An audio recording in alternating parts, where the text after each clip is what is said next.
महोदय, हमने ऐसा प्रयास ही नहीं किया कि किसी परियोजना को एक ऐसा संयुक्त उद्यम माना जाए जिसमें उसके निर्माता, श्रमिकों, वहाँ रहने वाले अन्य मजदूरों, वैज्ञानिकों, प्रबंधकों तथा अन्य संबद्ध लोगों को भागीदारी का अनुभव हो। हमने समस्याओं को पुराने कोण से ही देखा है और लोगों को अलग अलग खानों में बांट दिया है।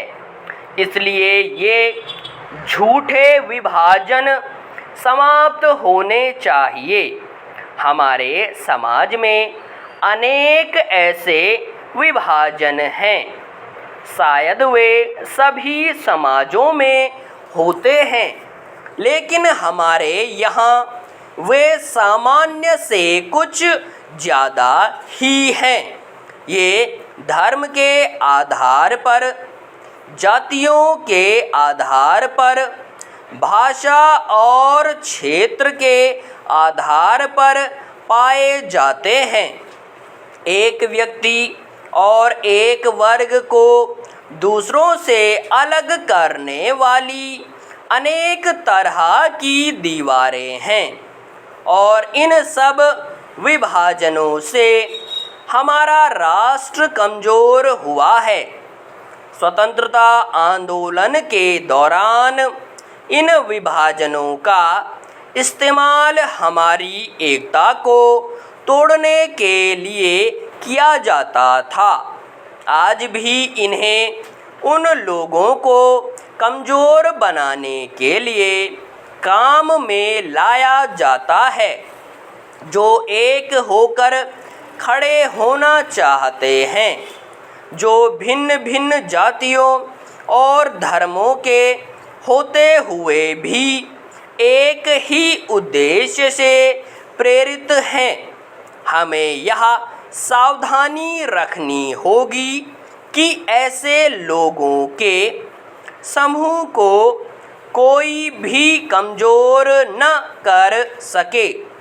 हमें ऐसे वर्गों का और विस्तार करने की कोशिश करनी चाहिए जिससे उनके अंतर्गत हमारे और भी अधिक ऐसे लोग आते जाएं, जो एक विशेष उद्देश्य को पूरा करने के लिए कृत संकल्प हों, क्योंकि यही देश के हित में है। इसी से देश मजबूत बनेगा। देशवासी मजबूत बनेंगे जिनके अंतर्गत कोई एक वर्ग ही नहीं है, बल्कि सभी वर्गों के लिए लोग हैं।